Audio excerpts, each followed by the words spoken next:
like to give everybody out there listening a very warm White Cat welcome, because you're tuned in to the White Cat Outdoors podcast.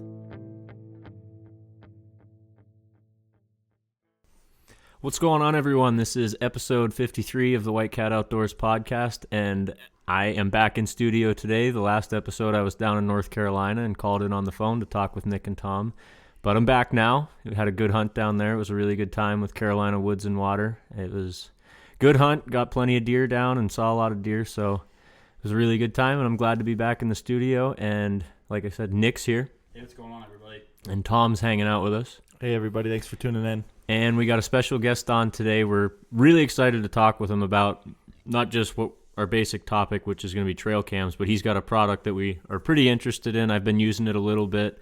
Haven't had really the weather to get the full extent of it, but it's Scotty Thomson with Turks and Tines. Thanks, you guys. I appreciate your time. Yeah, absolutely. But thanks for coming on.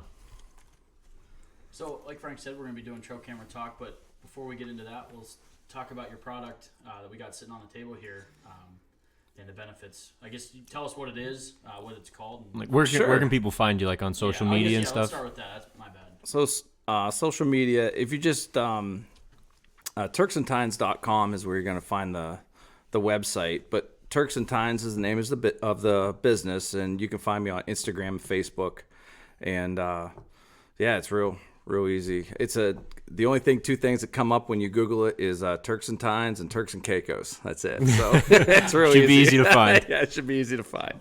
And we'll post the links right in the description, so anybody listening can just click on them too. That'll be nice. Great. So yeah, what this product is, it's just a trail camera cover because we were having problems back in 2017 here in Northwest PA. We got pounded with snow, and it ruined a bunch of our cameras, and we had to do something. So I designed this product to alleviate that problem that I figured everybody, is experiencing. Mm-hmm. So that's exactly what it is. That was, I think, was that the year we had like 5 foot of snow? It was Yeah. Probably a good year. Around Christmas, around this time. Yeah. So it was a good time for you to develop something to. It was. Yeah. So what's the name of the product? It's called the Trail Cam Wood Hood. Wood Hood. Yep. Okay. And then I guess it's tough because we don't if there's no video to it, but kind of explain what it is and obviously it's universal to pretty much every trail camera out there, right? It is. So, and everybody who has looked at the website, I get a lot of things on social media that, it's just a bucket. Just go ahead and grab a bucket. Mm-hmm. Well, the reason they do that, because I haven't had the original product. I still have prototypes on the website. Mm-hmm. So the design, it took me a little while to get the design that I wanted to be able to shed the snow like when it started melting, because I want cameras to be up all year round. Mm-hmm. So I don't want to mess with them, Yeah, you want to be in there as little as possible. As little as possible. So I really like the round design, and I wanted to make it stackable so you can carry for shipping reasons, mm-hmm. And for carrying in the woods. Like you can put 20 of these things together and occupy a small amount of space. Mm-hmm. So my prototypes were buckets, and I started tweaking them and started putting a little curve back on them and alter them a little bit to get to the shape. So, I bought a plastic welder and started cutting buckets in half and putting them back together, the mm-hmm. way that I wanted them. So that's how I did it. I didn't even know they made plastic welders. That's wild. Yeah. How long did it take for you to develop from the time 2017 when you realized you had a problem to what you've got as your final product now? Well, we realized we had a problem years prior, but we just dealt with it. We're just not getting pictures. Well, cameras are just dead. Mm-hmm. But, cameras are expensive. I mean, they're $100, $150. The cell cameras are even more. Well, the new Tacticams I really like. Yeah, I'm a huge fan. For a $100 camera, it's really tough to beat for a cell camera. Mm-hmm. And I actually had one stolen this year that it stings still. I still put my digs in. Don't even want to talk about it. Don't even want to talk about it. But, so yeah, they actually got one of my brand new Tacticams, but we still got another one running. And for $100, I tell you what, you guys can't beat it. It's a really good camera. Mm-hmm. And I'm trying out a bunch of different ones right now. And right now, it's the best one that I found so far because how it sends that picture over your phone, it's as good as coming off the SD card. Mm-hmm. And I don't have any other cameras that can do that. Yeah. So I mean, for the money, and they're coming out with a new one next year, so really excited about that. Yeah, definitely. Good Yeah, price me and point. Dad have been looking for those Tacticams, but they sell out quick. They're tough to find. Tractor Supplies, where I was finding them, like in Meadville. It's like a little spooker spot nobody really knows about. That's where you can usually find them. Find one or two there.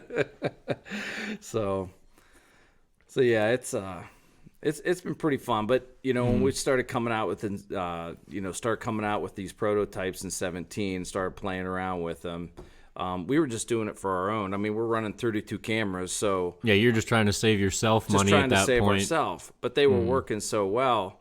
I'm like, you know what? There might be a market for it. So very few guys have been playing around with it, and I couldn't find anything even close to that design. So yeah, I've never seen stuff advertised. I'm always buying stuff for outdoor purposes, whether it's for trail cams or any other facet of hunting, and I've never seen anything that's at all like what you're doing. People just don't consider, they're like what you were saying, they're like, oh well, that's just something you have to deal with when you're using trail cams. Right. Yeah. And my whole thing is, because my contribution to the property, we control 1,200 acres that we manage strictly for whitetails and turkeys. So, I take care of all the cameras. We were going through between 4 and 6 cameras a year that were going back for getting repaired, replaced. And it was getting expensive, $10 a camera every year. It was getting pricey. Yeah. So, and since I come out with the hood, I have had zero. I've had to send 0 cameras back. And I have some OG cameras.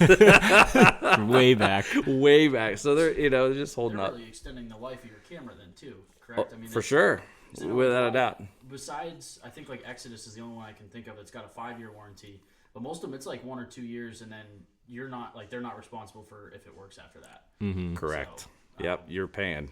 Yeah, Yeah, so, I mean, you're buying a new one. You're buying a new one. So when you, like you said, cameras, it almost seems like they start at like that $100. It seems anymore, and they just go up from there.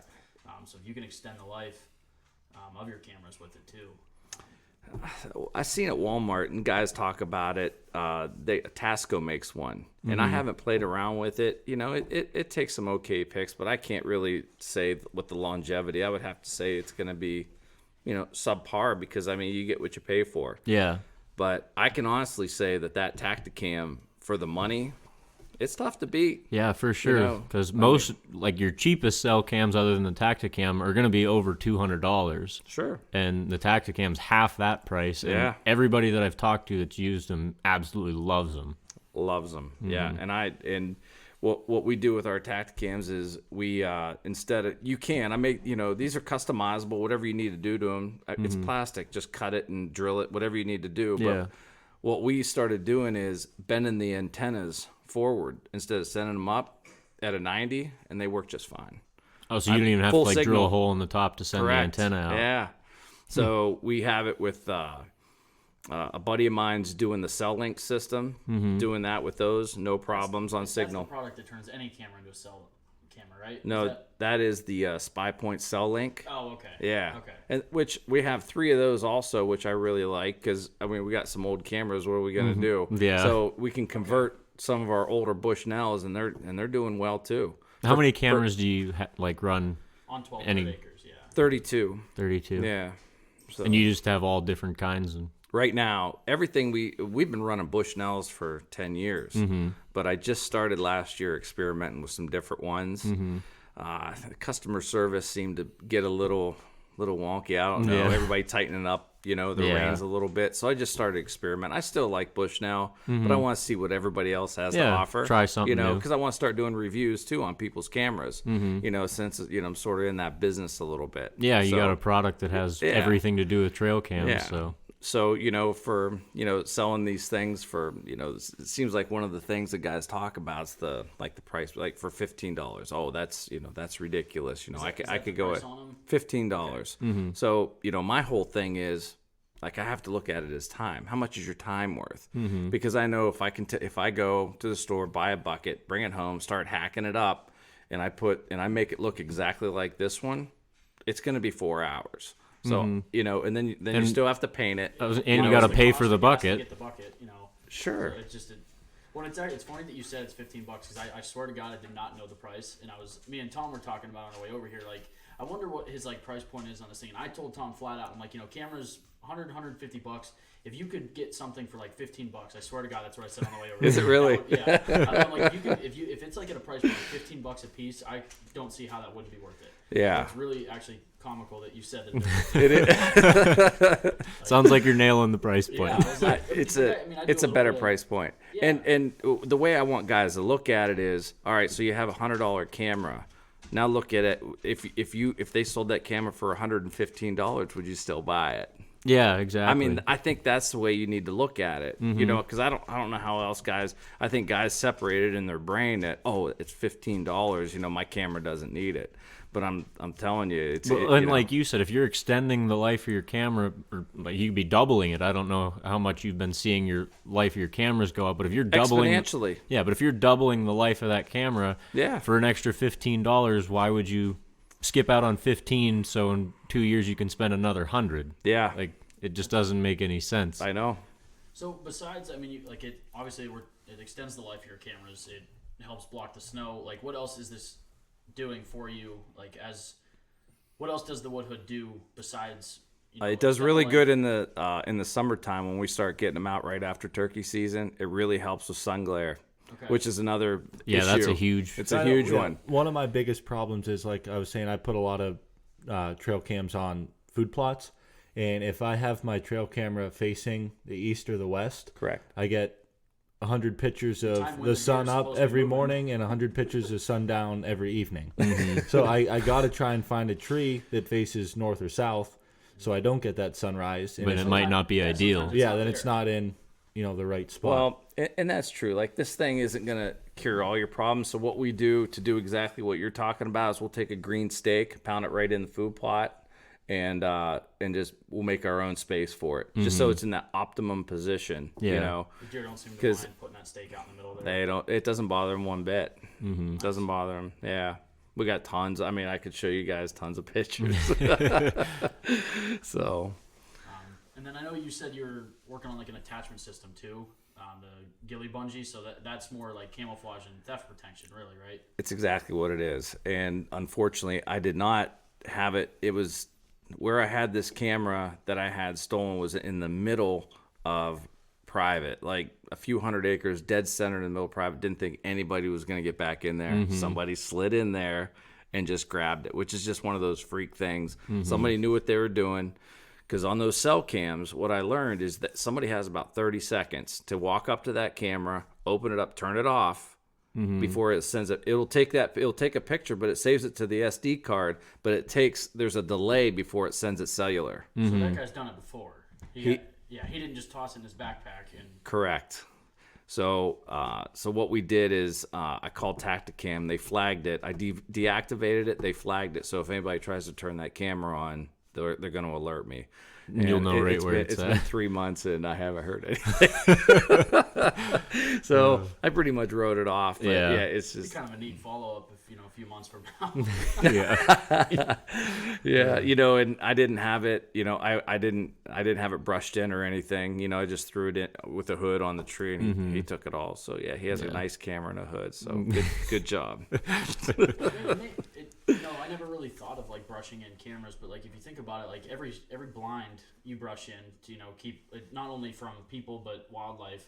I mean, how many times do we have like a bear or something that like smacks your camera or moves it, so then you can't if you're if you can camouflage it in, it probably prevents a little bit of that from it. It does, and what also we've noticed, we have this year was a little slow for bears. Like in the summertime, we had about 4, but we've had up to 8 different bears out at the property. And I'm not going to say that it makes it bear proof because nothing's really bear proof unless you put it in a metal box. Yeah. But we've had them go right up to it and smack them, and nothing, like it doesn't knock them off the tree, and that's without cable locks or anything. So I mean, it just happened. I did a video with a Tacticam, a new Tacticam. And that night, a bear went up and smacked it. Really? Yeah, I went back the next day. Up. Yeah, it made it crooked, but it didn't hurt the camera at all. He smacked the hood, hitting the hood, not the camera. Correct. So we've had a few years ago, must have been 16. He took out, I had 2 in a food plot mounted on like a T-bracket, one looking one way, one looking the other. A bear took out both of them. One swipe and just ripped the bottoms right off of them. Really? Yeah, and I didn't have, it was pre-hood. So. Yeah. So the camera got the blow on that It did. I was able to make one work with, get it back, was able to dry it out and epoxy the bottom back on. The other one, trash. Yeah. So. But yeah, I mean, so far so good. All our cameras are running just fine from the old Bushnells. I guess 3 years now since 17 when you did it, and you've had no issues with like maintenance on cameras now. None. So yeah, 3 years you went from 6 to 10 cameras to 0 at this point. Yeah, 4 to 6 we were going through. 6, yeah, okay. 4 to 6. So yeah, I mean we're real pleased. Real pleased with that. It's just it's such a product that nobody's really seen before. I think everybody's just a little bit hesitant, you know. But I mean, I know, especially like me and Tom, trail cameras are on my Christmas list every year because it's almost like an expendable product that you have to keep replacing because every year one of them shits the bed. Yeah. And if you could extend the life of that, the biggest thing is moisture. Yeah. It is. I mean, it's not so much the snow. Snow will sit on it, and the biggest thing is keeping that lens clear. If you want to keep good pictures, I mean, or it's going to sit there and it's going to trigger, kill your batteries. Yeah, that's another big expense with trail cams is batteries. And we run lithiums. So, that's all we run's lithiums, straight up. And we rarely have to, we'll get a year out of all our cameras with lithiums. Really? Yes. like your cell cameras too? Yes. Wow. Yeah. Okay, because that's one thing I've heard is like the drawback from cell cams is that they eat the battery up. But it depends how many pictures it's getting taken also. Yeah, that's true. And then do you have your cell cameras set for like sending them immediately or once a day? I want them immediately. Okay. Yeah. No delays. Okay. And it took me a while to figure it out though. Those Spy Point cell links was sending them like once every 6 hours. I'd get a pick dump, and I didn't like that. So I want it trickled in real time. Deer's texting you, letting you know he's Pretty much. Yeah. I like to know that. So it's actually been going off while we're sitting there. Yeah. Does that eat you up during hunting season? If you're not in that stand or something, your phone's going off and. No, man, I'm always rooting for the deer. To be honest with you, I am. I really, I'm always rooting for them. It is a game. Gotcha. I'm not hunting for food. It's strictly a sport. I mean, I think almost everybody hunting in today's age is. If you look at it honestly, none of us are doing it 100% for food. Yeah, it's an added bonus to it, but it's you're hunting for the sport of it. And it's a slippery slope. Like being on social media, I'm only there for business, and I just got on it, I don't know, probably 6 months ago, just to promote Turks and Tines and talk to guys, and get the information out there and try to share. And it's really hard to bite your tongue on some because I don't know. It's just you're just never gonna please everybody. I guess I mean everybody has their own. Social media is not designed for the hunter by any means. It's more liberal based, and there's always somebody that's gonna complain about every picture you put up of a dead deer. You can never clean it up too much, and we do our best to respect the animal and not put graphic pictures up. But I mean, to some people, any dead animal is graphic. Yeah. So, right. And I understand that point, but I don't agree with it at the same time. But so yeah, it's like you said, it's a slippery slope. You got to be careful with. Yeah, because I'm still here for the business, but it's just some things I just don't agree with. Yeah, it's tough to bite your tongue when some people are saying stupid stuff. This morning, I just engaged a couple guys about it. It was about poachers. And about over in Ohio, it just happened. A poacher. Yeah, there's 3 of them. There was 3 poachers. They shot the game warden. It was that post. Okay. And I said it absolutely should be a felony. And somebody chimed in about, hey, how did he say it?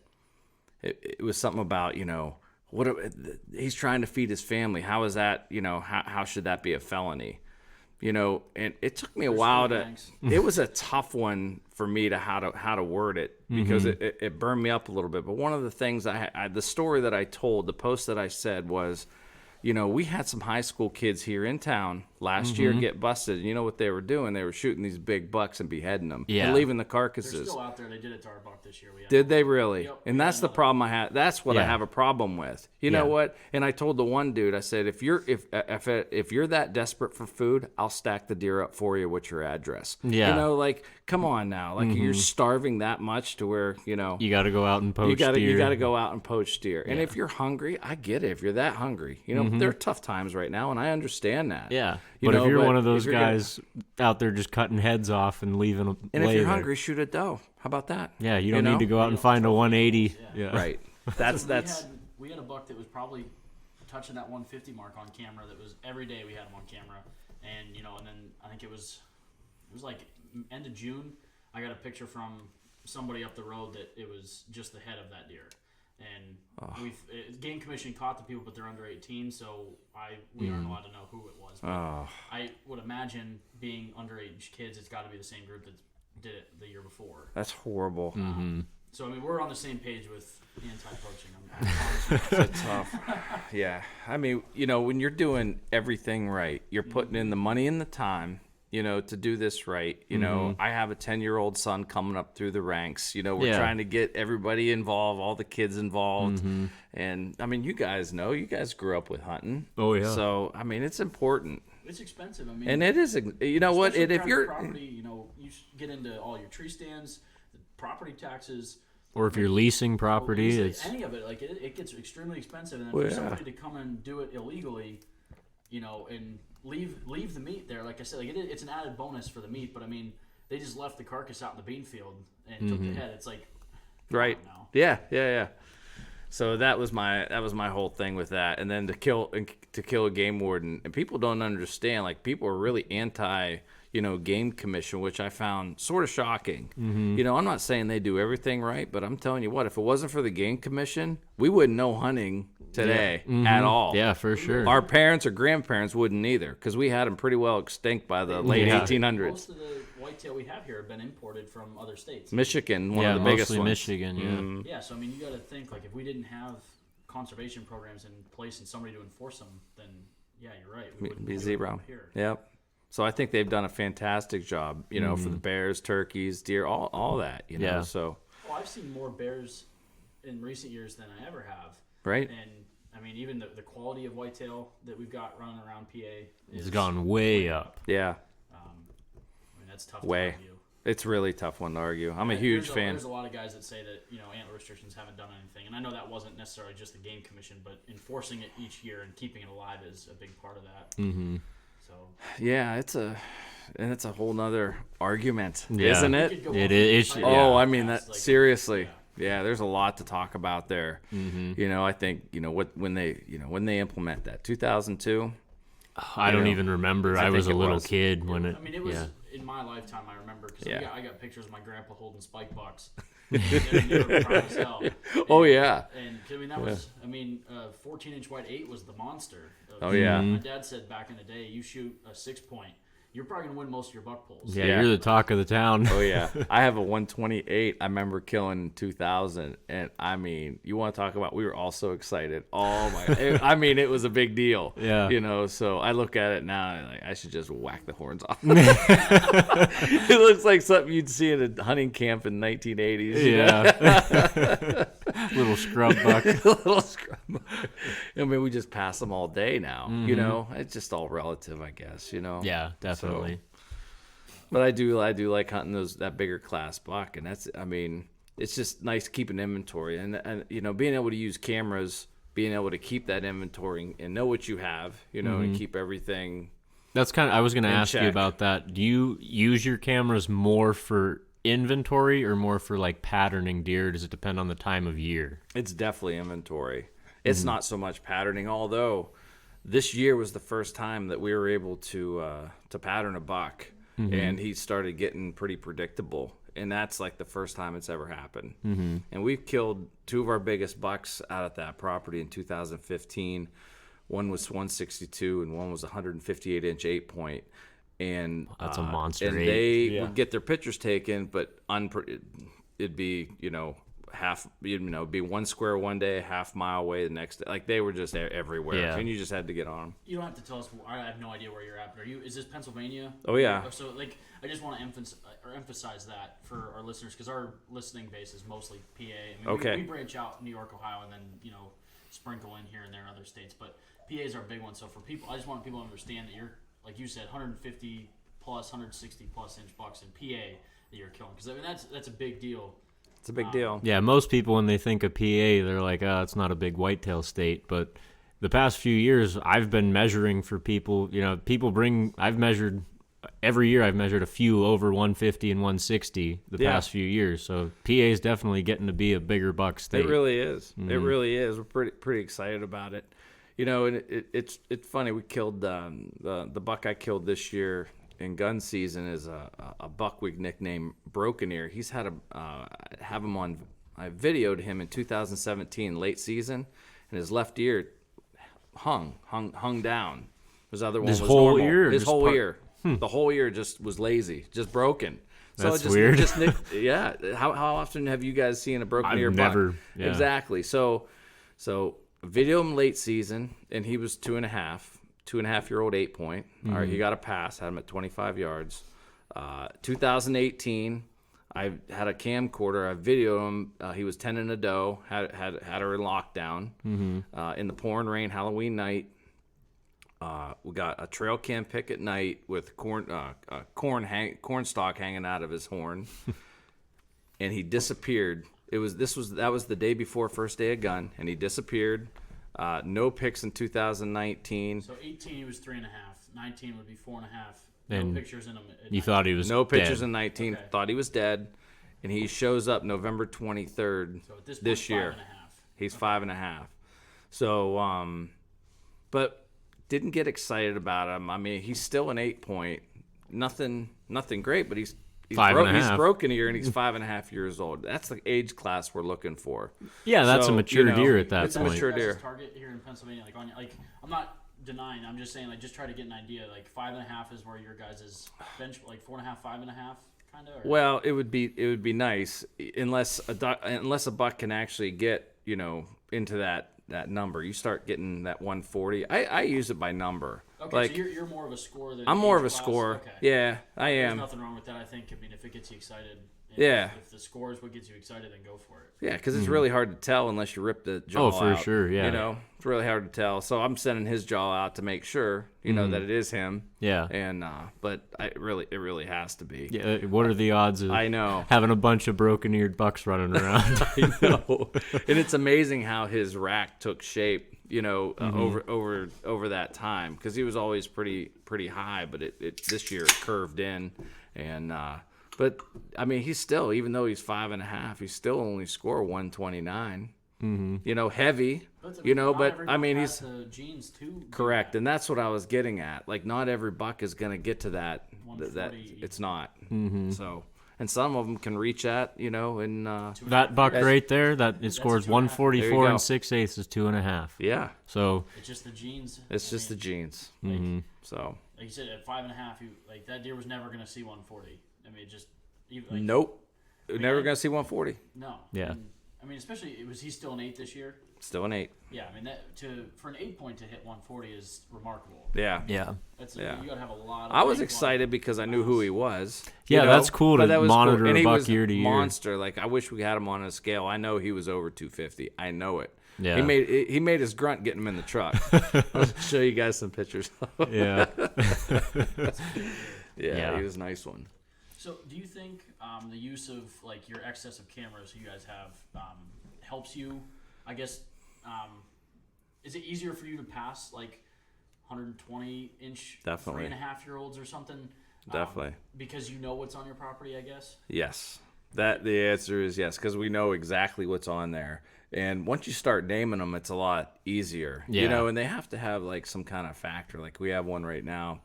We call him Bob. He doesn't have a tail. He was a 2.5-year-old 8 last year.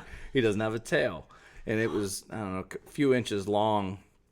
That's all it was last year. And this year, he blew up into about 140-inch 8 or 10. I'm sorry. but it looks like a bulldog tail. Like it's all gone. It's right. I mean, I've never seen anything like it. So he got a pass from me because he's only living on like less than 20 acres. He didn't go anywhere all gun season. Had pictures of him. I could have killed him, and I chose not to. Yeah. I just pulled out of that whole square and went elsewhere. You know, so he's still Try to alive. keep I him got around a picture that of him the area. other night. So yeah, he's right there. That's so awesome. we'll keep an eye on him. So. That's another cool thing, like you said, with naming deer, you kind of get a little bit more of a connection, and when you see the deer in the woods, you recognize them right away. And for sure, you know, they got to have some kind of. I like them personally, that distinguishing mark on them. Yeah. You know, so we've had a bunch like that. Yeah. Over the years, and I think that helps us too, because once you have a target buck, nothing else. Matters, you know, unless something ridiculous comes along. But usually doesn't. Yeah.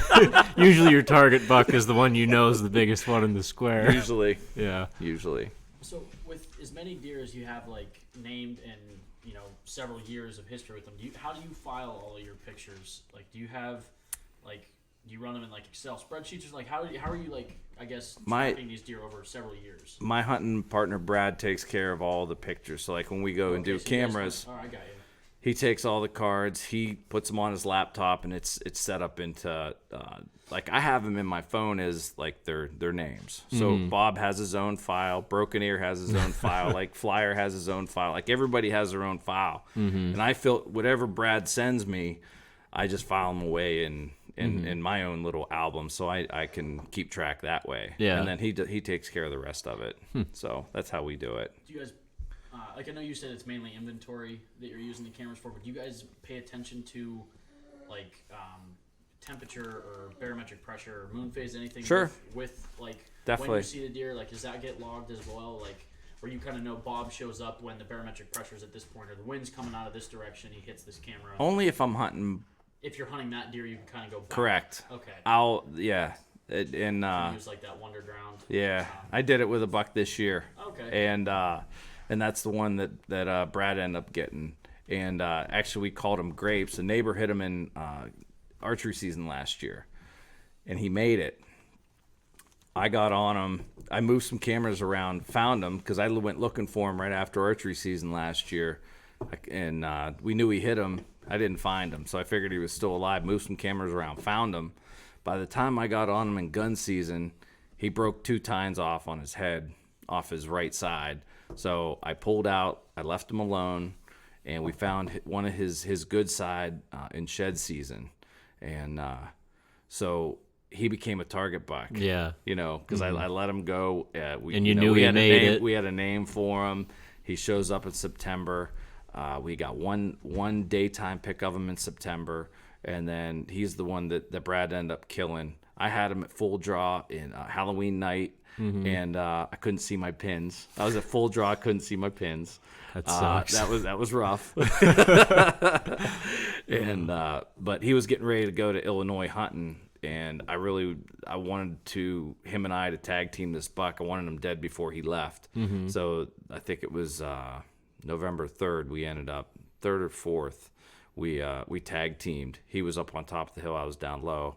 And you knew he was just traveling that area. He was going to be at one of those 2 spots right there. I mean, we're only a few hundred yards apart. To decide that's... Yeah, I moved a camera back in the one spot, and he started hitting a scrape, and he was down below where I had him at full draw. So I knew he was going to be one of those spots that night. So that's one of the few times that a camera actually aided on being able to determine position. that exact position. So some guys could call it cheating. But I don't know. I've never felt like that. It sounds like you're at a totally different level when it comes to whitetail, where you essentially made it a 50-50 shot, where most people are going in on they're sitting a spot that they think a deer might come through, or a food plot because deer need to eat. But you took one deer and said he's going to be either here or here, and that's a 50-50 shot essentially. And you had 2 guys, so you put one on each. You're like November 3rd, he's going to be here or here. Put somebody in both, and one of you guys killed him. I think it's not cheating. You're just on a totally different level and understand whitetail more than the average guy probably does. And that's the one we wanted. We didn't want. I mean, we see a lot of bucks, and that's just the one we were after. And everybody has a time constraint. Everybody's busy, family, working. Everybody's busy doing got something. other stuff So going much that on, gets And in the it's way of just hunting. so much gets in the way, and I want to maximize that time. Yeah. However, whatever that takes. And if getting that one more picture, that means a lot to me. Yeah. When it gets buried, I'm not good with it. It bothers me, deep inside. That could have been it. That could have been the picture. Yeah. So You could have figured that buck out on at that one moment, picture. right? Yep. Yeah. I mean, that's the way I look at it. Yeah. So you said you move cameras around and stuff so you've only got 32 and you'll pull them from certain areas, or do you have kind of like a bank of extra cameras to deploy during? Okay, so you're moving them. Yeah, in the heat of archery season, they're all out, and then right after gun season, like just last Sunday, we pulled, I don't know, we probably pulled 10 or 12 and moved everything closer to food. So it depends on the time of year where you have cameras. Yeah, and the reason we do that, I just started doing that last year, and one of the reasons we did it. One, we're not disturbing those bedding areas that much going down in there because they start getting, when the snow starts getting deep around here, they start bedding a lot closer to food. So I don't want to disturb that area for a couple different, one for a hunting reason and two from a shed standpoint. And we're big into shed hunting because that also talks about it. What do you got? What do we have here? Yeah. Look at the health of the horn and everything. So we usually find between 18 and 20 sheds a year, season, on just your 1,200 just on the 1,200. Since we started last year bringing those cameras up tight to food and eliminating going down into the woods, we went from that 18 to 20 to 46. So you're finding most of your sheds out on the outskirts of the bedding, closer to food, rather than deep in the heart of it. Correct. And we're not bumping them in those important times when they're dropping. Like when we take that wheeler down in there or walking down in there with snowshoes, you start bumping deer, and those horns could be anywhere then. Yeah. But now what we've noticed is if we just low impact, those horns are they're right there. I mean, we could just walk through the woods and pick up horns they were just laying there like crazy. Yeah. And we found more matching sets this year than we ever have the whole time we've ever shed hunted. That's definitely because, I'm not a huge shed hunter. I just go walking around and We found 4 sheds last year. Yeah. 3 of those. And my idea is you want to get into the heart of their bedding and find, because that's where Follow they're going to trails want to as be. Sure. But what you're saying is they don't want to be way in there. They want to be close. A nice, easy walk back and forth. Easy walk. They don't want to burn that excess energy. They want to conserve that energy as much as possible. So they have a tendency to hang a lot closer to that food. And what we did too is when that snow gets real deep, how they start working those trails. Yeah. We'll go through and we'll Make go ahead a trail. and we'll go ahead and take that ribbon and we'll go ahead and ribbon trails. So when we come back.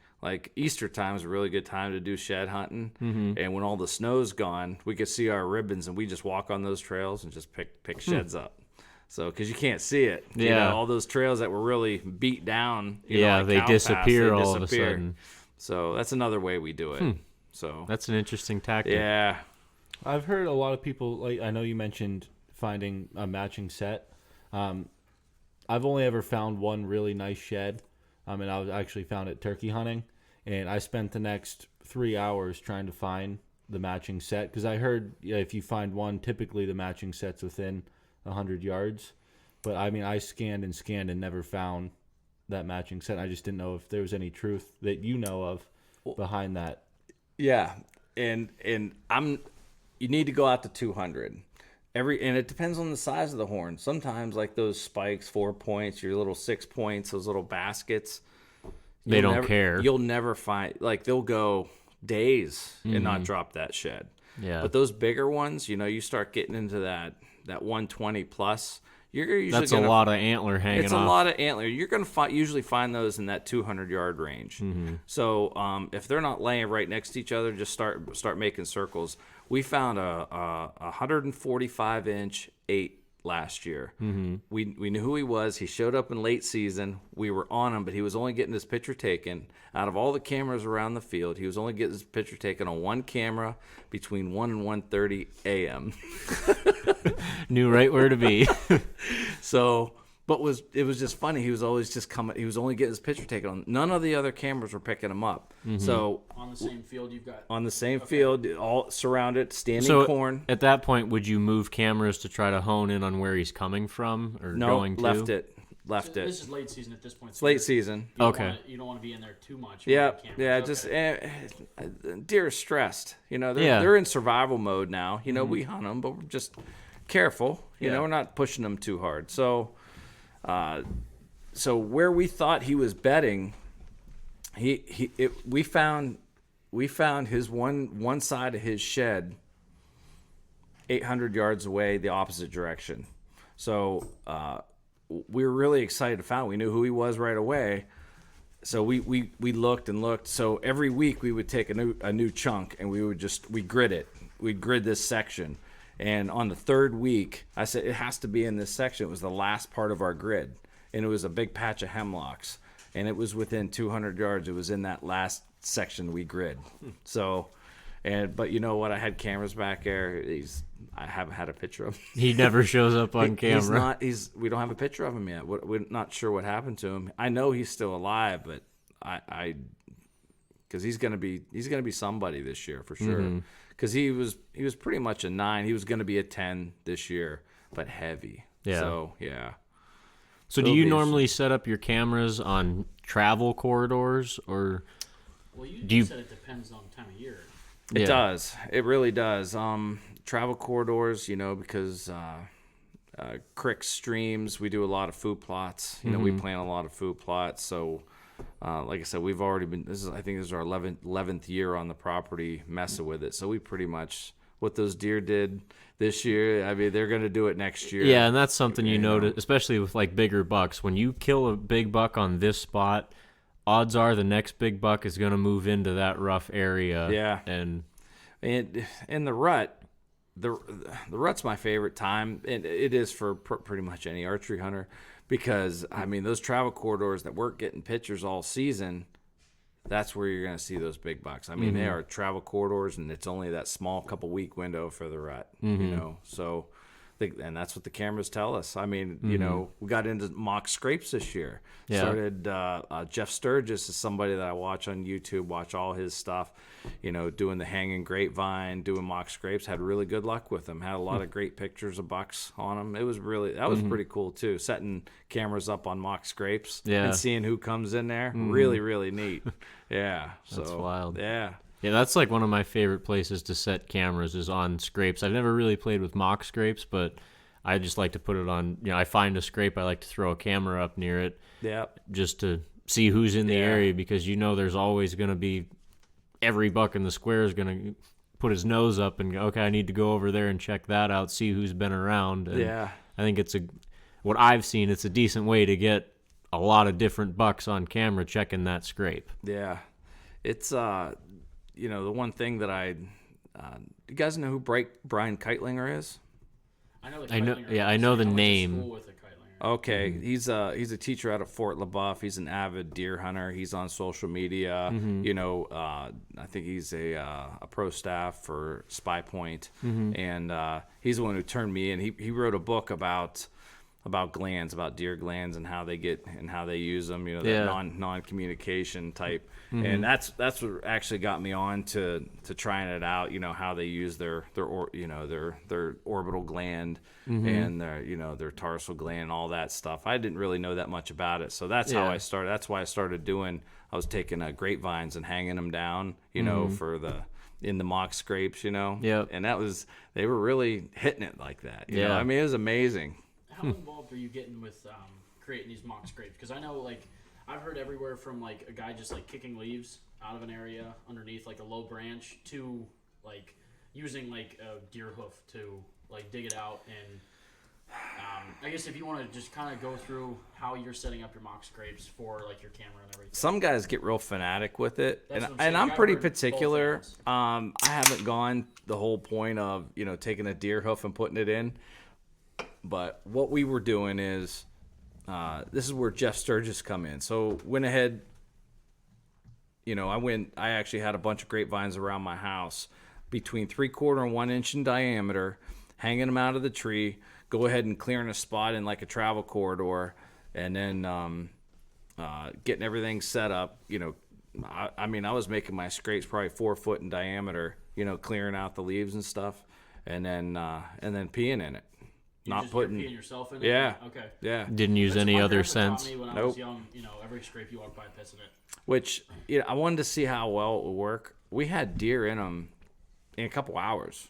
The cameras were telling us. Yeah. So, that's where cameras, really come in handy that way. It's like, wow, they're really, they're scraping. They smell something new and they want to go investigate. Because the way that it was explained to me is that our urine breaks down in about 20 minutes and smells like any other. Right? It's just ammonia after that. So I found that.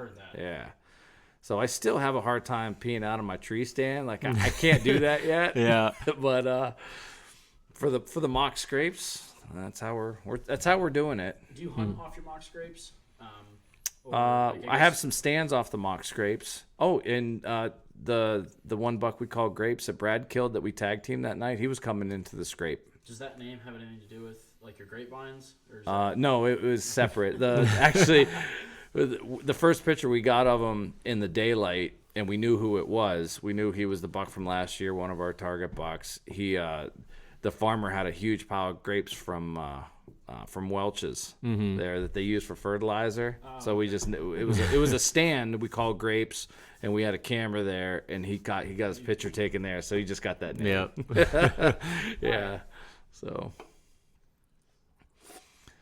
yeah. Mm-hmm.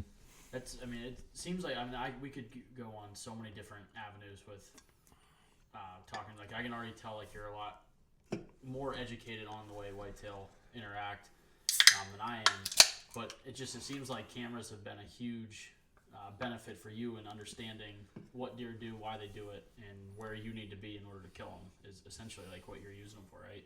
Yeah, and you can have conversation with guys about it. You can go ahead and read about it, but then you go ahead and actually tie that all together with what you see with your own eyes in the woods and on the cameras itself. Sometimes it's nice setting it up on video. It's tough on cellular because the cellular doesn't send video. But we do have cameras that sometimes I'll run video if I want to see a little bit more of a certain buck. He's hitting this scrape and I want to see different angles of him. I'll go ahead and set it up on video. And that's what's nice about mock scrapes is it gives you a little bit more time to get pictures of that buck because he can hang out there a little bit longer. They're just not passing through. So that's another benefit, But being able to know too, like we were talking about, like shed hunting, and just I hear a lot of guys they're yanking their cameras right after gun season and calling it a day. Yeah, and I and can tell you we're guilty of doing that. We have some cameras still out, but I would say a bulk of our cameras get pulled once gun season or like muzzleloader's over. And like I said, that's why we were excited to talk to you, because I told Tom on the way over here, like I know that there's a whole other realm of cameras that we have not unlocked yet. I just don't understand why you guys want to stay out of the woods so fast. Like, how about just going out? Let's say you're not even run cellular, just regular cameras. We all usually do it on a Sunday. It gets you out in the woods doing something, and you get to see all the tracks. You see what they're doing, what the deer are doing. You can see that a lot easier in the snow than you can, So that's another nice thing. It gives you something to do in the wintertime. Yeah. So if you're not running cell cams, how long do you typically wait? 2 weeks. 2 weeks? Yeah. It's usually 2 weeks. Yeah, we've had quite a few people ask us and talk to us about that and like how long we wait to go in and check cameras, and I always usually do around like 3 weeks. Yeah. It's a little long, I think. Those deer, what we've noticed, like for ours, as soon as we put them out, we're getting pictures immediately. Like it doesn't really. Yeah, I definitely don't think the scent bothers them because it's not too much. Yeah, they know that you were there, but they're not skittish they don't about see it. You, not really. Yeah. What about? Oh, go ahead. I was gonna ask. Nighttime pictures. Do you prefer infrared or flash? Do you think the flash scares them? I think it does. I don't think it's gonna scare. It's scared enough deer to where I don't like the flash. I like IR. I think it takes good enough pictures, and the blackouts. I'm cool with the pictures and the information it's given. I think the flash, I've had deer, doesn't bother them one bit, and I've had deer turn themselves inside out, and I don't get that with IR or the blackouts. So I just prefer no more flash. Yeah. So I agree. You get great pictures with it. But at what I'm not cost? willing to sacrifice blowing a big buck out of there, because he's seeing spots. I don't like that. Yeah.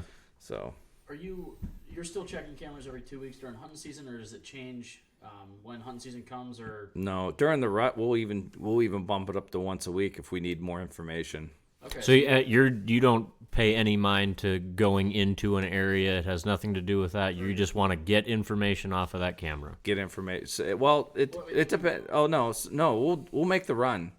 We'll make the run and go ahead. It's a circuit. It's almost like checking a trap line. It's exactly what it's like every 2 weeks. Yeah. I didn't know if maybe your cameras during hunting season, if they're moved to more less invasive, or it sounds like you're pretty much you need the camera there because you need to know where he's at the times you can kill him. So we just need to know what the deer are doing at that time. How are they using this slot? Is the temperature doing something different? Who's moved into this area? What are they doing right now? Because if they're active in the morning, and if I see something I want in that area in the morning, you best believe if the wind's right, I'm going to be in that stand in the evening.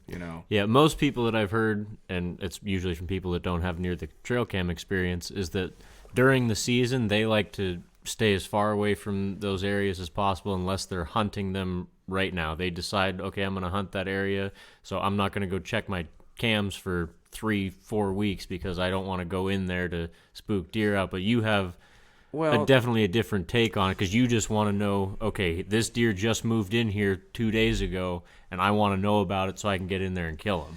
There's another part of this, though, that we haven't talked about is that the cell part of it. So I'm sort of misspeaking. I'm talking about the cameras we have that don't have cellular capability. That you have to go in. That we have to. Yeah. Because trust me, we have a lot of cameras, and we're trying to.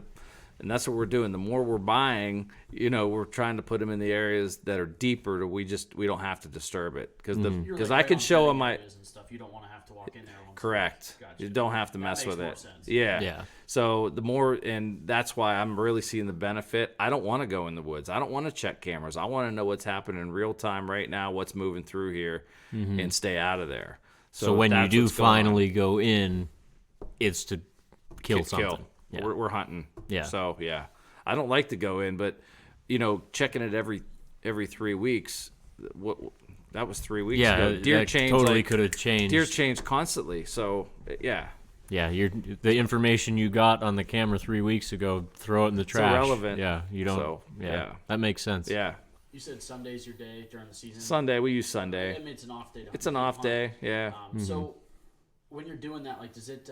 What time of day do you feel is your least invasive time to do it, or does it not really matter? We usually start usually about 10, 11 o'clock. Usually takes about 3 hours. So just midday. Just midday. Okay. Yeah. And we hardly see any deer. We have them pretty much to where we're not gonna not bumping them. Through there either. No. You just do it real quiet. We're in and out. Like I said, we've been doing it long enough. Those deer, they just It probably. You doing it as a routine every week or every 2 weeks. The deer know it, and they. I'm sure they do. They probably don't even look at it as a threat anymore because they've never been killed while you're checking cameras. We'll bump them, but they're right back on getting their picture taken. Like I said, you start recognizing certain deer. You know, like that mom has triplets. You see her all the time. She's in that slot. You were just there. She's getting her picture taken an hour later. She doesn't mind you being there. She doesn't mind it. Do you do anything for scent control when you check cameras? I know a lot of people spray their scent blockers, stuff on their boots and on the camera. It's a little. I think we don't. We don't really know because we're in and out. I don't even wear gloves. We open it up. We actually have a routine. I have one of my videos shows exactly how we do it. We running so many. You got to keep track of your cards. So each camera has 2 cards. Everybody's numbered. All the cameras are numbered. All the cards are numbered. And so let's say you go ahead, you pull up to camera 1. It's usually Brad and I. So he pulls up. It's on my side. He grabs it's a tackle box that has all the little individual slots. So everything, everything's numbered. So I need one. He flips it open. I already have the camera opened up, off, pop the card. He has one, hands it to me, pop it in. I check the battery, gone. So it really seriously takes. Down to a science. It's a science. I mean, less. Yeah. Unless you have to change batteries, but that's why we went to lithiums, because we rarely, I think maybe so far since springtime, I think maybe we've changed batteries twice, and they were both on those cell links. They go through batteries. I just did one Sunday, actually, the cell link, I'm sure it has a lot to do with your success with them, too, is just how perfected you guys have your process, where it's not, you guys aren't just like, walk through the park, bullshitting the whole way through and stuff. You guys are, it's very calculated. We're going to go in there, we're going to check cameras. I've got a job when we get to the camera, you've got a job when you get to the camera. It's just real quick. Yeah. And I have a feel like I don't know anybody that's running them that efficiently. Well, one, everybody has families. We got it's a Sunday. You want to get home. Brad wants to get through cards, because sometimes it can take a while. Especially, that's the one thing. Like, we don't want to wait any longer than 2 weeks, because it's going to take 3 days to get through them, because it's thousands of picks. Oh yeah, for thousands. Sure. So, that's the one thing about it.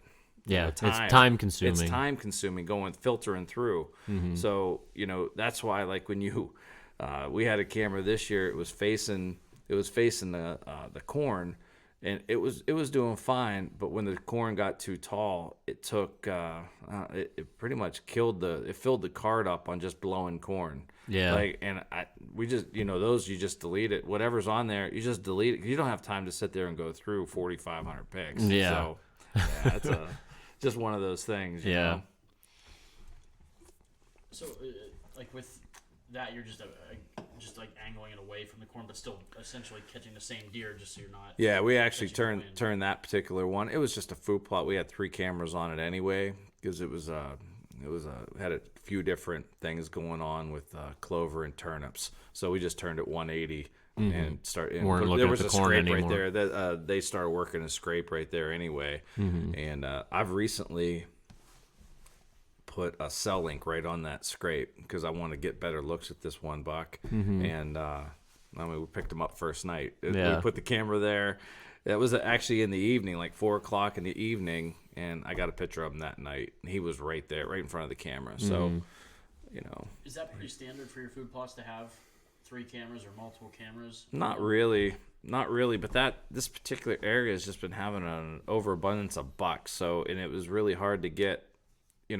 Just this picture was picking up different deer than this camera, so. Yeah. How big's that food plot that you got 3 cameras on? Just it's only an acre. Okay, so it's a pretty small area. Yeah. And you're getting 3 different. Correct. Like groups of deer. That's incredible. I know. That you would never know about unless you had all 3 cameras. Correct. We've got fields on the big farm we hunt that, the field might be 5-6 acres, and there might be 1 or 2 cameras on the entire thing. And now, realizing, you're probably missing a lot, over half of what's going on in that field.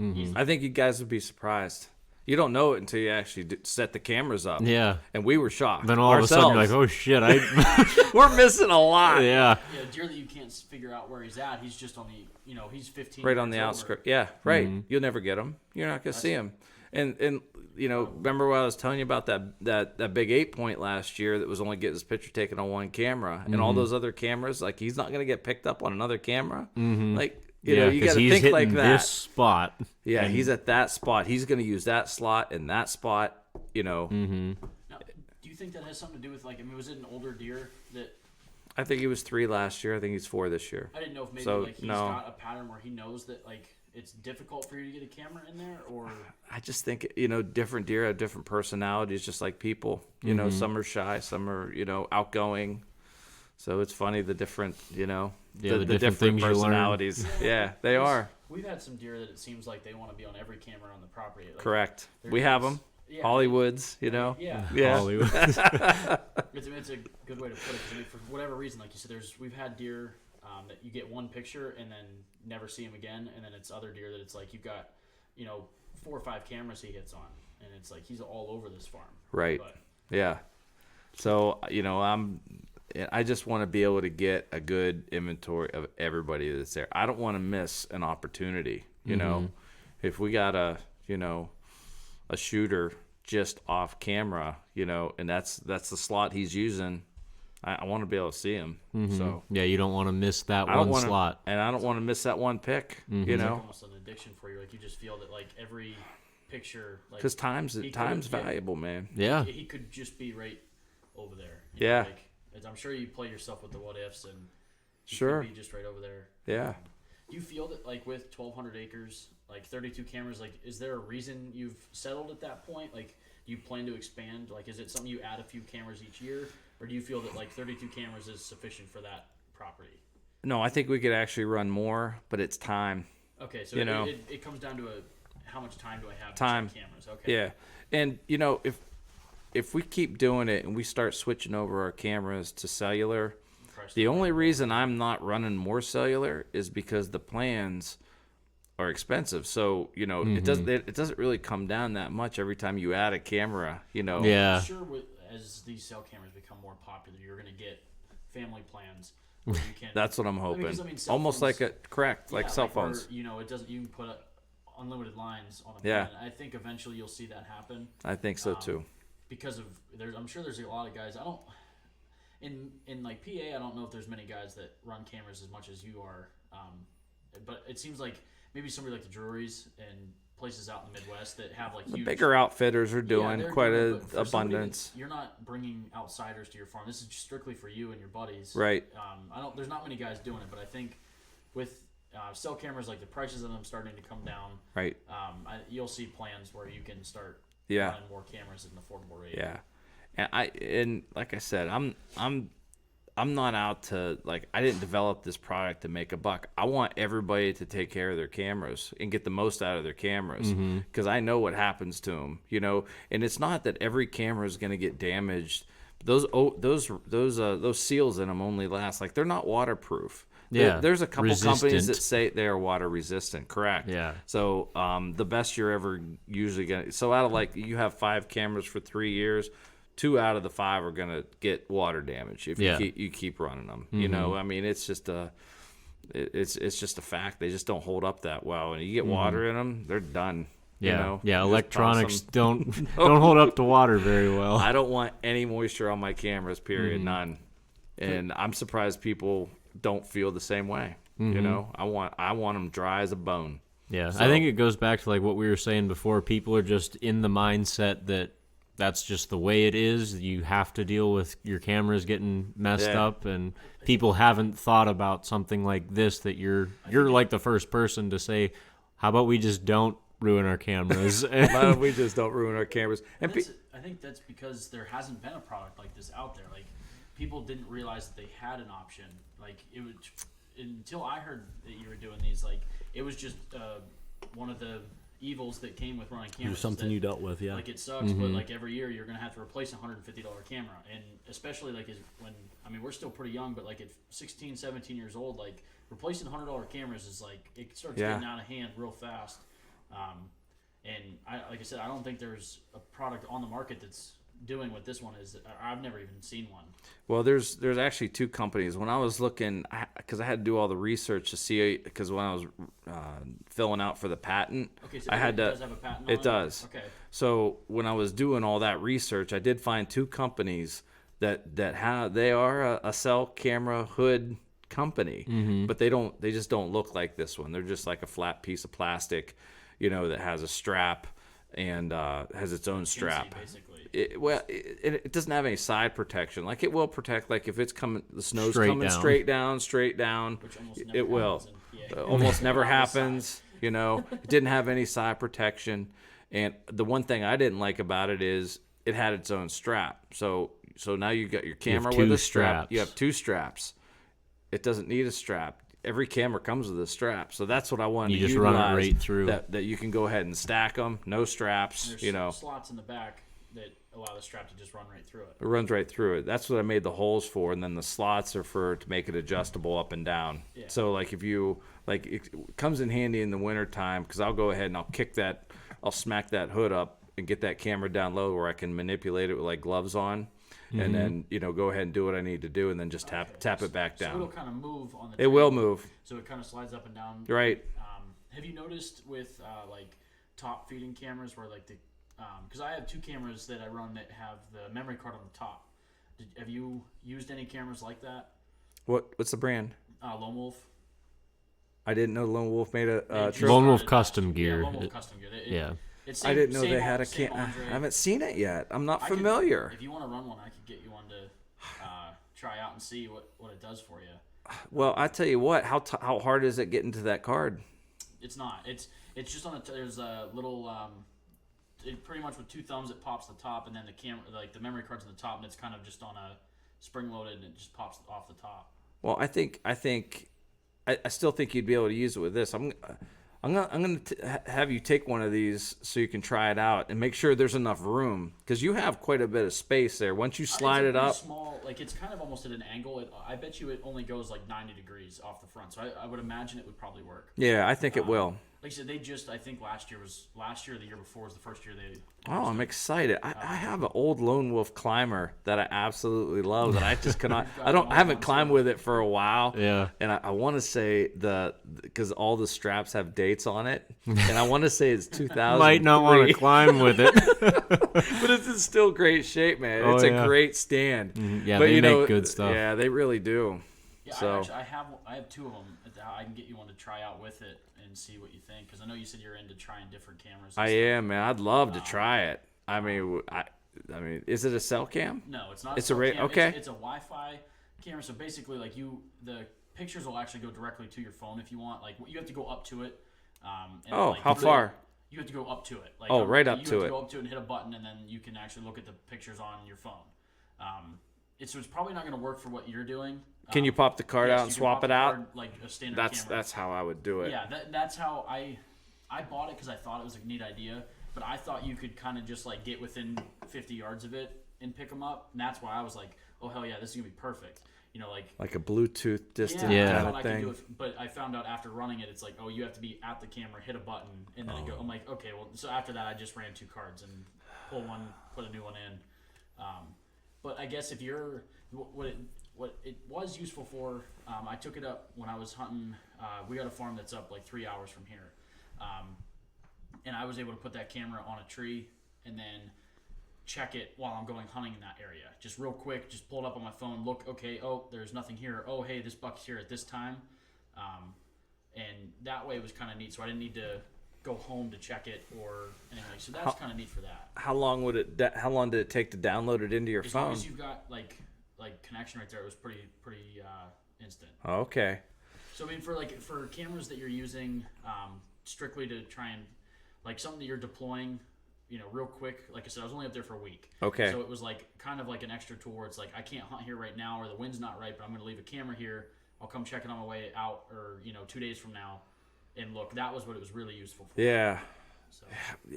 I took a couple of the Spy Point cell links with my Bushnells up to Illinois this year and set them up, and I never did that before, and I wasn't sure how the signal was there because I have Verizon and my phone signal is poor there. So, but these cell links they work off AT&T. So, but I was where I wanted them was down in like a bowl. So I flipped them on and it had one red bar. It was just giving me like the least amount of signal. But I'll tell you what, it worked the whole time. It still worked. So I kudos to Spy Point, because I'm not crazy about the regular cameras.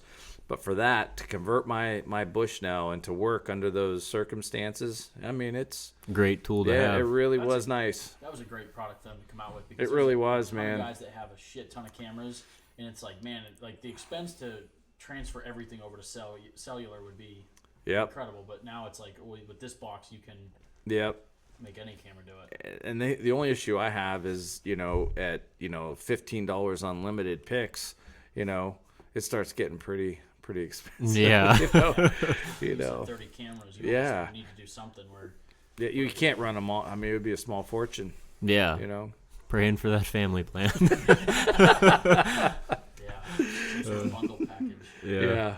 No, with 30 cameras, I know you get guys all the time in the rut that say, oh, I shot this buck. We never once got him on trail camera. Yeah. Do you still run into that during the rut? You still do? Well, I mean, that one in late season, that big 8, we don't have a single picture of him. He showed up out of nowhere. You know, I mean, they do. They just come out of nowhere. Mm-hmm. So even though you have that property on lockdown with cameras, you still get that spooker buck.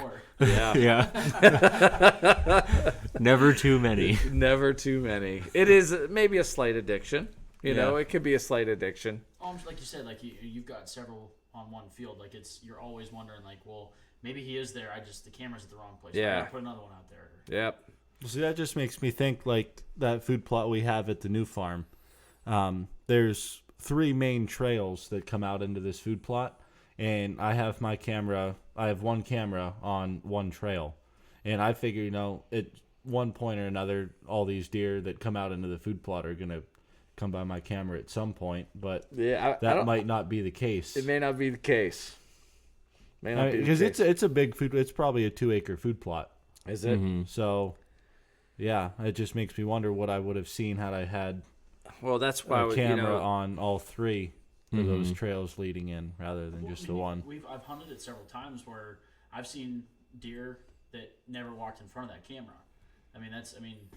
You start thinking, it's like, okay, now it's like that camera obviously isn't getting everything that goes through that field. My mindset was always just, well, they might not walk in front of it now, but sooner or later they probably will. But you want to know. Yeah, now I don't think that's the case anymore. At least give us an idea what's happening. I mean, especially like optimize your chances. Like, what are the chances I'm gonna be able to slide in here and see this guy? You know, is he just passing through, buck? Does he even live here?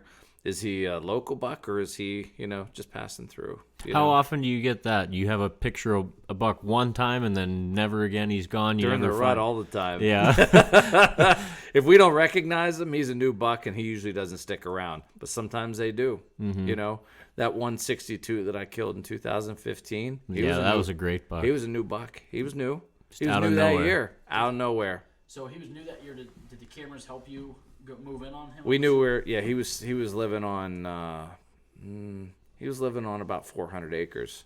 So your 1,200, is it all connected or okay? No, so it's not. Okay. It's not. So you don't. I don't want you to go into too much detail and stuff because I don't. We don't like to give away. Yeah. It's neat though to hear that, like, you've got several properties obviously that, and you're getting picture of the same deer. It's cool to see though. Yeah, it is, man. I mean, mile or 3 miles, it doesn't matter. They travel it overnight.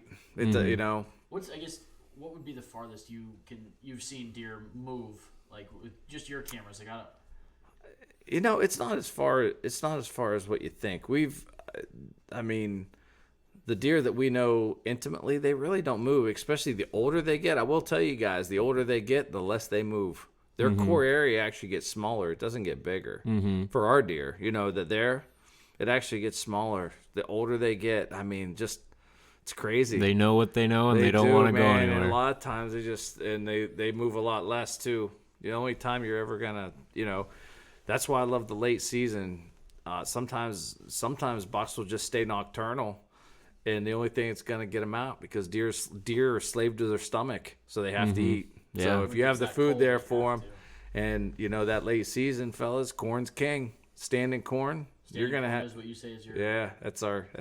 Corn is king. That's the money right there. You run any like turnips or radishes or anything for late season, or is corn? Yeah, they're crushing it right now. That's what That's where I'm gonna be. Yeah, we've got turnips on our field that they do okay in earlier season. Like, they still eat them and stuff, but it seems like they always fire up after the snow hits. The problem is they chew the tops off of them so fast, and once right before the rut, like October, they start pounding it, and it stunts the growth of them. But the first year we did turnips and radishes, I can show you guys pictures. They were bigger. They was bigger than softballs. Like, they were humongous. Yeah. But now they just mow it. They know it's there. They know. I've mow heard it. that it takes some time for the deer to figure out that they're there. Yeah. Like a season. It took a season for ours, and now they know. Now that They mow them down. I think Scotty planted yesterday. So with that being said, like, about you, as soon as you plant those food plots, you see deer coming in, and do you ever use your trail cams on like we talked about before, like putting them on mineral blocks or just putting a pile of corn out before the season? Or do you only use them on your food plots and travel corridors? Do you ever bring them to a spot that you just want to say, okay, who's in the area, bring them to this spot? Definitely. And we got to go ahead and pull blocks 30 days before the season. Yeah. So everything's pulled right now. We got lots. I mean, it fills up the back of the wheeler. You know, we have a lot of salt blocks out and about, and we go ahead and yank everybody and just give everybody a little bit of mineral. And it's almost like we were talking about mock scrapes and how it's good to get pictures of bucks, sitting still long enough to get a good picture of them. Yeah. It's the same thing with mineral blocks, and we do exactly that. And then we'll even, as soon as late season's over, we'll put them back out. I mean, we constantly rotate blocks. And some of them hardly get hit, and then some of them, I mean, we see them just chewing up the little pieces of them. So, yeah. So, yeah, I think it's good to get them, you get some good footage of them, just standing still. So, yeah. Really helps It really does angles. help. It does, and plus it puts a little bit, especially after the rut, it's hard. The snow's hard on them. It gives them a little mineral back in their body. So, yeah. Not only are you getting pictures, you're helping the deer yeah, stay a little of hardier course, for the winter. And it served us pretty well. I mean, we have a really healthy herd, and I think that's important too. It's all what you want out of your deer. Yeah. They're not just a critter to us. I mean, it's our pastime. Yeah. And do you like put stuff out? Because I know a lot of people talk about like giving them minerals while they're growing their antlers. Do you put stuff out? We do. Yeah. But, our food plots pretty much, cover that It anyway. really does, and they're eating. There's a ton of browse, a ton of food, just out and about anyway. Yeah, you never The see a biggest thing deer is- walking through the woods when they're not eating. Anything that hits their Always, face, they're chewing they're on it. eating. And as you guys know, the biggest thing is they have to get that age to be able to be somebody. Yeah. We got genetics, we got food. They just have to get old. Yeah. And that's not even necessarily always the case, because the genetics come in. I mean, look at Broken Ear. You know, 5.5-year-old, and the biggest he was ever going to be is 129-inch 8-point. Yeah. I mean, he maxed out right there. So that's just the way it is. So.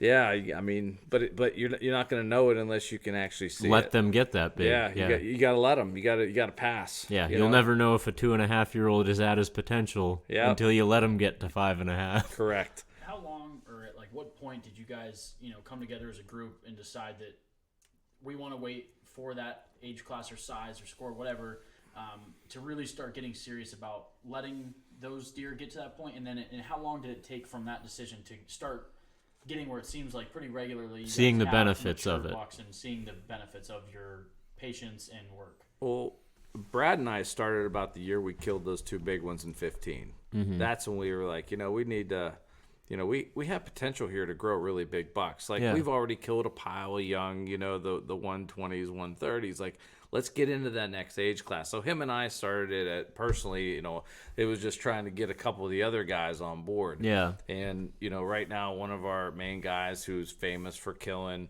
the 110 to 115, gets really excited about it. He loves shooting them. He's on his second year of going without, and he's excited about late season. We're trying to get him on a shooter buck because I feel he deserves it, because he has gone without, And a guy that would normally shoot. He has. And Brad and I are going to work with them on this late season. We got cameras out to target specific bucks that are out there right now that it's going to meet the criteria that him and I would shoot also. Yeah. So that's what we're doing right now. So it's almost like him and I are back out hunting. Yeah, for somebody else. For somebody else, but it's almost like we're doing it too, because we're putting in the same kind of effort that we would for ourselves. Yeah, so you're still after that one specific deer just because you're not the one pulling the trigger. That's correct. And that's a big deal for us. So in less than 5 years, or 5 years essentially from the time you decide, I mean, you were killing the deer at that point. You killed a big buck in 15. In 5 years, you guys have, buckled down. This is what we want to do. And you've already seen the benefits of that. I mean, you guys are still killing really nice deer and taking pictures of them. We are. So, I mean, I guess what I was trying to emphasize there is it doesn't take long. If somebody wants to commit to letting deer get bigger than, 100-inch 8, it doesn't take very long to do that, I guess. Right. And the one thing I tell guys, because that's all I ever hear is, oh, I need the meat. Well, shoot a doe. Shoot 3 doe. Whatever you need to do, you know. I'll give you a doe, know. Just let these small bucks walk. I mean, what's it, and you probably don't need the meat. It's an excuse. It's just an old adage excuse that we've had. It's ingrained. It is the Pennsylvania mentality. It's really tough to get away from, for sure. Yeah. Like you said, there's a lot of guys that say, and I don't know if they actually believe that they need to hunt for meat, but bottom line is, like, if it is really for meat, killing the 85-pound doe isn't going to get you a whole lot of meat. And if you would wait for a bigger buck that's 200 and some pounds. That's right. Yeah. And for what you pay for a hunting license, you could go to the store and buy more meat than you're going to get off a deer. Yeah, by the time it's all said and done, it works out to about $25 a pound. The same guy that's saying he's doing it for for meat, he's wearing Sitka. And correct. it's like, that's really, correct. Doesn't make it. Yeah. That's an argument. If, he's in like ripped up blue jeans and a red flannel. Like maybe he is out there for that benefit. But, right. Every farm I've ever hunted, there's plenty of doe if you want to fill your freezer. Plenty. There's plenty here. Plenty. I mean, going through muzzleloader season and then shed hunting and stuff on our farm, like it's horrible almost to see. We're way overpopulated with doe in the areas we hunt. I know for sure. Right. And I feel like that's almost every place. They've got more doe than they need. Yeah. So. Yeah, that's my whole point. Like, you find yourself a horsehead doe. You don't need to shoot a running doe. If you're just patient enough, you're gonna find one standing. Don't take a stupid shot. We find dead deer. Probably at least 4 to 6 a season just on the property that's running there and dead, and there's no, it's unnecessary. I think guys just, the guys, they just like, they just like shooting. So go to the gun range. Yeah. And I'm not saying, we've all made bad shots at some point. Yeah. If you play the game long enough, it happens. Yeah. Adrenaline But you gets just, a hold of you. it really does. But there's just some things, like if you're out meat hunting, just be patient. You're gonna get one standing. You're gonna get an easy one standing easy. there. You're gonna big old horse head. I think there's still a lot of the I got my buck, like, masculinity that is attached to that too, where people don't give a shit what size buck it was. They just want to be able to go to work the next day and say, I got my buck. And I see it a lot. And I think, like, that's a whole other thing. Like, if I shot every buck I recorded this year, like, I mean, there's a lot of deer that I've seen that it's like I would rather just film than shoot, because I'm at the point where I'm ready to shoot something that, like, if it gets my heart pumping, I'm going to shoot it. And I've gotten past like shooting like the first buck that walks in front of me, I guess, is for a long time what I did. And I'm not at the point in my life where I can hold out for a 5.5-year-old 150. I'm not there.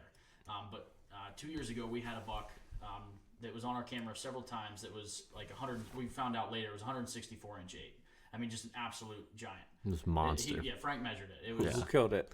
Lee Wasilewski was his name. I've seen it. Yeah. We had that one on I camera. figured it's the one you were talking about. Yeah. I actually seen a trail cam picture of it down from, it would be your grandfather's house, your grandpa's house. Yeah, that's where. Yeah, that's that Deer Run subdivision. Yep. You know where I'm talking? I Yeah. seen that buck cross the road in front of me one night, just down below your grandpa's house. I seen him on the hoof. He's impressive. Oh yeah. But so we had pictures of him for 2 years. So I went without going after that one. Like, I've never killed anything close to that, but it was enough for me where, like, I had passed bucks that I would never pass before that, but I literally did not get excited.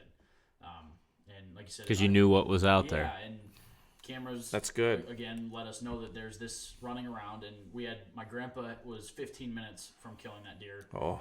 He had pictures of him walking out of his tree stand at nighttime. So I mean, it wasn't like he could have killed it if he stayed in, but left.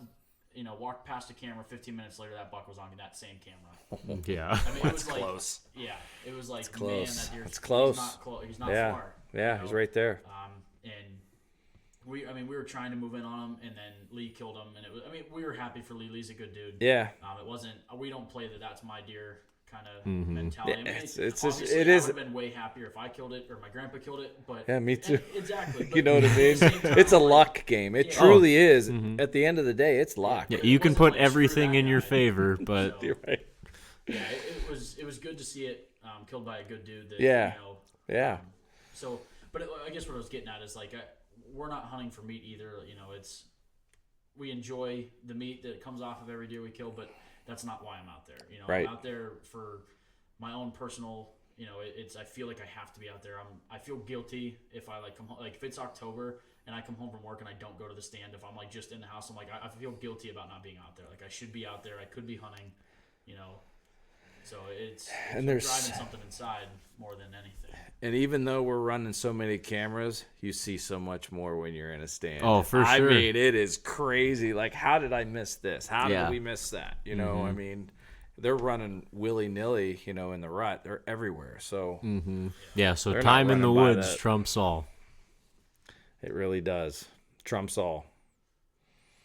So, it just does, you know, it helps you determine, you know, the active times. I mean, you can see it, you know. Yeah. Like, you know, just, you know, got, you know, that's Bush, that's Bush, that's, there's two pictures right there from Bushnell, you know, right now on the, So you're cellular. I mean, it's always, I mean, Yeah. just pictures just flowing, you know, always.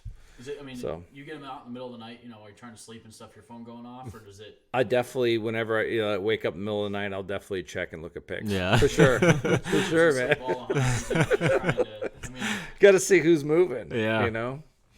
So, who's out there? Anybody new? You know? So, Yeah, you never know. yeah. So, is So there the anything neighbors, else? you know, well, neighbors, you know, it also it's funny. The neighbors get the benefit too. Like you know, you go ahead and you know, just like you guys, you know, you had that buck living we weren't on talking that about property. Until it was dead, I can tell you that. We had the picture for 2 years and nobody knew. No, yeah, nobody. You just kept your We mouth don't- shut about it. We don't, Yeah, like that's one thing we're big on. We don't post trail camera pictures on our page because like we're pretty active on social media, and we don't post trail camera pictures unless that deer's dead. yeah, And I think that's probably your best move because we're not like monster buck killers, but we kill deer every year, and people get curious. And you start Well- posting trail camera pictures, and it doesn't take long for somebody to try and connect the dots.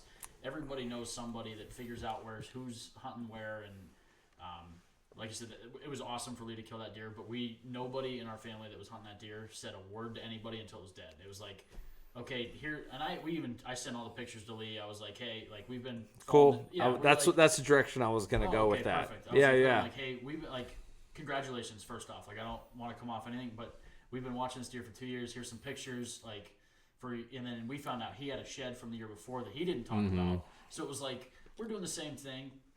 But once it's dead, it's like it's over, and now here's all the info we had. That's exactly what we do too. I do it with the one farmer. He killed a buck that he killed it this year, first day of gun season. He waxed this, 120-inch 8-point that he really had potential to be somebody, and he was really, really cool. Actually, he was a 9. He had another point coming off the one side, and I got about a half dozen trail cam pics. I'm gonna get printed off and take to him, and I'm like that every year. He always kills one of the ones that we have, you know.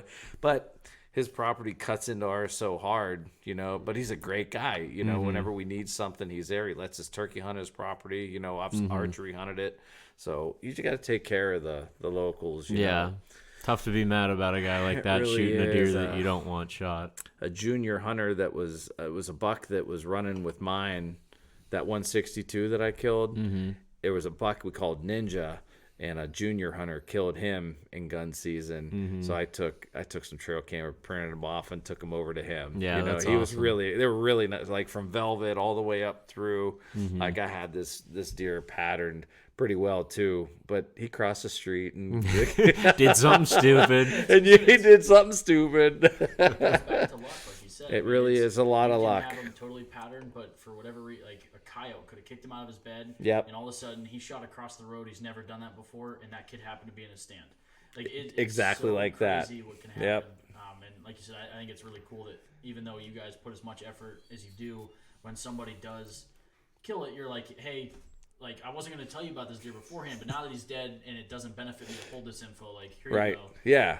And they were so thankful. Now they're super cool, always waving, like it builds a it's good relationship because, if you shoot does. a deer that, maybe crosses the property line, you want Exactly. to have that relationship where it's okay for you to go look for it. You don't have them, screw you. Like, you got to keep those relationships. Yeah, It's for sure. we important. try and always keep good relationships with Yep. our neighboring It's important, properties. man. because sometimes you need some information too. You know, like, Yeah. hey, have you seen this? Have you seen, what are you seeing? You know, so. No, it helps if everybody's on the same page too. Yeah. You know, we're all chasing the same style of deer and can kind of work together for sure. Yeah, we got a side-by-side stuck last year, and that farmer who always kills at least one of our bucks every year got his tractor down in there, yanked us. I mean, that thing would still be sitting there. It was so buried. So yeah, you got to keep the relationships. You're gonna lose them too, you know. So it's just part of it. Yeah. Part of it. We found one last year. We found it in shed season. No, I'm sorry. 2 years ago. It wasn't a target buck, but he was getting ready to be the next year. Found him dead. No, didn't see any. What killed him? You know, not sure. But you know, One of those things that just happens. just grabbed his head, and you know, it was pretty much looked like that. It was pretty clean. So coyotes had it pretty well cleaned up. So it's just the way it is. We knew it right away. Just walked up to him. Oh, man. Damn it. Yeah. Yep. Yep. Frank, did you let Scotty know about our Reddit and Pen segment? Is that something you filled him in on, or is this? No, I actually totally forgot about it. We haven't done it in a long time. It's been like because we've been doing the deer camp series, yeah. So, but what we've always done, I don't know if you've listened to much of the podcast, but we always do the write it in pen. You know, when we have somebody on, it's just something that you want to leave all of our listeners with, something that they should write in pen, remember it, live. You know, it's something you live by, gets you out in the woods, and It's interesting. yeah. So is that a question to me? Like, do I have something that you wanna write down? Yeah, something that we and all our listeners should just Write take down to heart. and remember from this Yeah. podcast. Yeah, something that you just live by that gets you outside. Oh man, this. Sorry to kind of put you on the spot. Yeah. Boy, like that's that. a. Frank was like, "I'm so excited about doing a Write It in Pen because we haven't had a guest on in a while." Well, that would have been nice to I tell know, me yeah. beforehand. I Frankie. totally forgot about it. It's been so long since we've done it. Well, anything you can. The way that I see it, these guys that are yanking their cameras early, like it doesn't make any sense to me. Like, get out. The more time you spend in the woods, like you and I just got done talking about, the more, like, you see so much more from your stand. You see so much more when you're in the woods. You can never learn enough. Like, just get out in the woods. I don't care if you got to put on snowshoes. Get out there and spend some time with these animals. Like, if you want to learn them intimately, you have to be in their environment. You're not going to do it from home looking at trail camera pictures, Yeah. although it helps. But being able to see what they're doing every single day, that is that last really, little bit of information. that little bit of information, and you're in their house. You Yeah. are in their house. Like, you know, what I usually tell guys, like, turn all the lights off in your house. Like, just make it totally dark.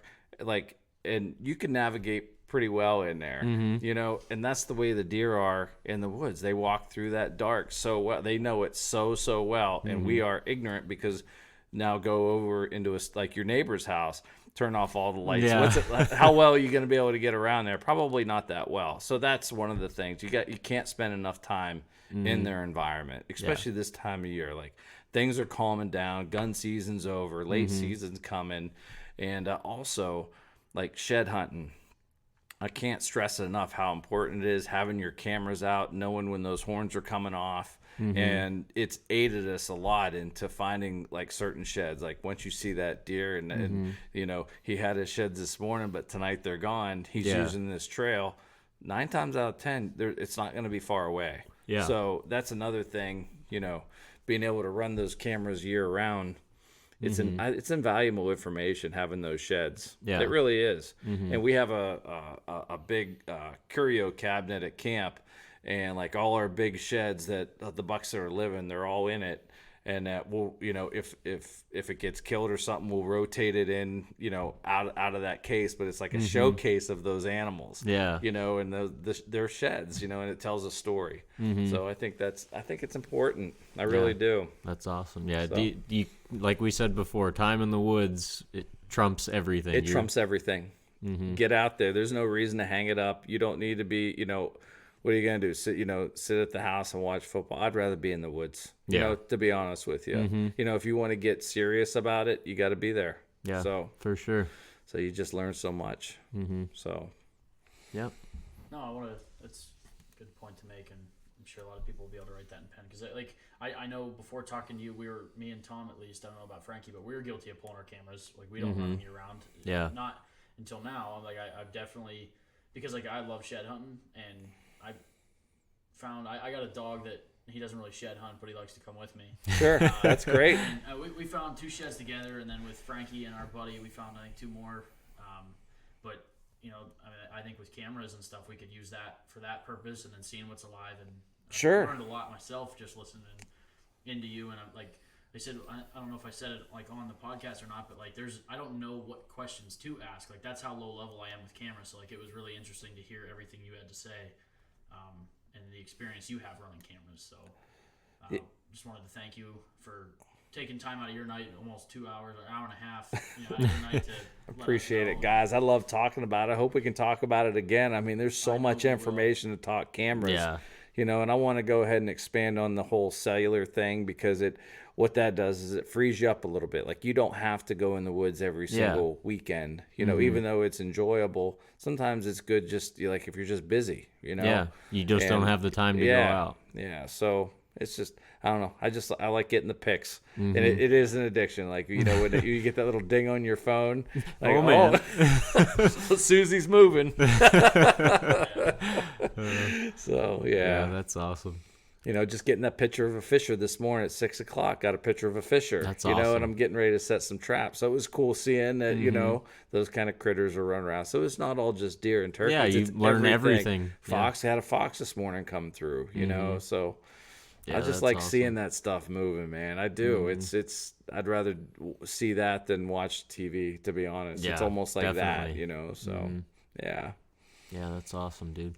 So we really appreciate you coming on. We had a lot of fun talking to you, and we'll definitely have you on again. I appreciate it, fellas. We've got a lot more to learn about trail cams, and you're always killing big bucks, so we'll definitely have you back on to talk about you something. Guys. It was fun. Ton of fun. Thank you. Yeah, absolutely. Yeah, just reminder for everybody to check out the links in the description, for Turks and Tines, and get some of the wood hoods, because I like it. Like you said, you've got proven research on them that they're making your cameras last longer, they're protecting them, and I think $15 is a very small insurance fee for your cameras. That I know personally, I spend a ton of money on hunting gear, and I think $15 is a very reasonable price for, like you said, it's insurance on your camera. To keep it, theft protection, keep it longevity, camouflage, everything. So make sure you guys are checking that out.